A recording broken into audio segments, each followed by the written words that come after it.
بات میں کرنا چاہتا ہوں، جانتے ایک مفتی صاحب کے پاس ایک خاتون آئی، توجہ ہے نا آپ کی، تھکے تو نہیں آپ؟ ایک خاتون آئی ایک مفتی صاحب کے پاس، ایک لڑکی کو ساتھ لائی تھی، عمر تھی 21-22 سال، آ کر کہنے لگی کہ ان کے شوہر لاپتہ ہیں تقریباً 6-8 مہینے سے، ہم نے بڑا تلاش کیا، ہاتھ پیر مارا، لیکن ان کے شوہر کا کوئی پتہ نہیں چلا۔ حضرت آپ بتائیں ہمیں ان کا دوبارہ نکاح کرانا ہے دوسری جگہ تو کیسے کریں؟ اس کا پروسیس کیا ہے، طریقہ کیا ہے؟ تو مفتی صاحب نے کہا ایک کام کریے، آپ جائیے، آپ اس شخص کا نام پتہ فون نمبر لکھا دیجیے، اپنا نام پتہ فون نمبر لکھا دیجیے، اور 15-20 دن کے بعد آئیے۔ وہ خاتون چلی گئی سب لکھا کر، 15-20 دن کے بعد واپس آئی تو مفتی صاحب نے کہا کہ آپ ایک کام کریے، اب آپ اگلے مہینے کے پہلے ہفتے میں آئیے۔ انہوں نے کہا ٹھیک ہے، چلی گئی، ایک مہینے کے بعد پھر آئی تو جانتے انہوں نے کیا کہا؟ مفتی صاحب نے کہا کہ اب آپ ایک کام کریے، جائیے اور 15-20 دن رکیے، اس کے بعد آئیے۔ تو عورت کو غصہ آ گیا، اس عورت نے کہا کہ آپ کو جواب دینا ہے تو دیں، نہیں جواب دینا ہے تو صاف صاف بتا دیں، وقت کیوں ضائع کر رہے ہیں؟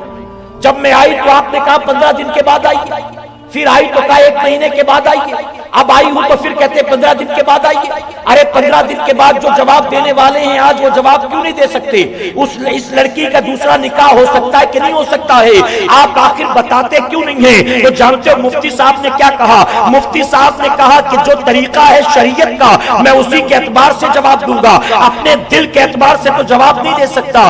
ارے جانتی ہو یہ لڑکی جو کیا تمہیں اتنی بوجھ بن گئی ہے؟ اس لڑکی کو کیا گھر میں رکھ کر 10-15 اس لڑکی کو گھر میں رکھ کر کیا بتاؤ 2-4 سال تک کھلا پلا نہیں سکتے، پال پوس نہیں سکتے؟ اتنی جلدی کیا ہے؟ کچھ دن انتظار کرو شوہر کے آنے کا، جو پروسیس ہے اس پروسیس کے تحت اس کو ابھی کئی سال تک رکنا ہوگا۔ کیا یہ لڑکی اتنا بوجھ بن گئی ہے کہ کچھ دن انتظار نہیں کر سکتے؟ تو جانتے ہو خاتون نے کیا جواب دیا؟ خاتون نے جواب دیا مفتی صاحب میں معافی چاہتی ہوں، مجھے پتا نہیں تھا کہ طریقہ کیا ہے، اس لیے غصے میں نے اناب شراب بک دیا، میری مجبوری یہ ہے کہ یہ لڑکی جو ہے یہ میری بیٹی نہیں ہے، یہ میری بہن کی بیٹی ہے اور اس کی والدہ کا انتقال ہو چکا ہے۔ اب اس کے گھر میں صرف جب شوہر لاپتہ ہو گیا تو اپنے مائکے آ گئی، اب صرف اس کا باپ ہے اور یہ ہے، ان دو کے علاوہ دوسرا گھر میں کوئی نہیں ہے، اور اس کا باپ اول درجے کا شرابی ہے، ہر رات 10-11 بجے شراب پی کر آتا ہے، اور یہ بچی رات بھر جو ہے بیٹھی گھر کے کونے میں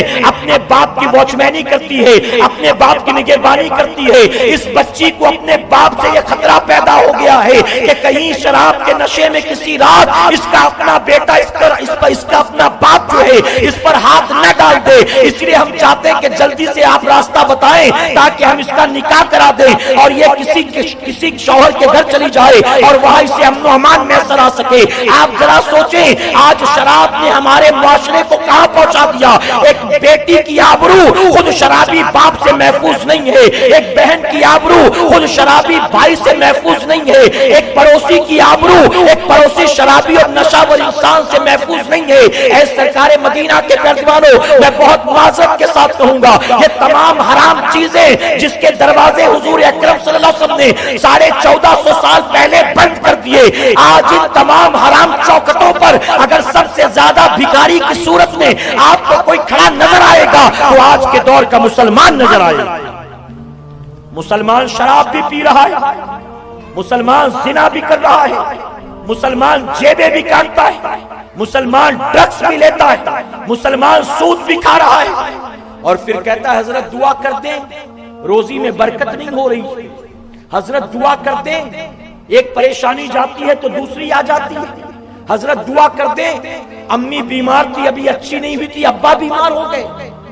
اے سرکار مدینہ علیہ الصلوۃ والتسلیم کے پیارے دیوانوں، میں ذمہ داری سے کہوں جب سے مسلمانوں نے اللہ اور اس کے رسول صلی اللہ علیہ وسلم کی نافرمانی کرنی شروع کر دی ہے، اسی دن سے دنیا کی مصیبت و بلا نے ہمارے گھروں کا پتہ دیکھ لیا۔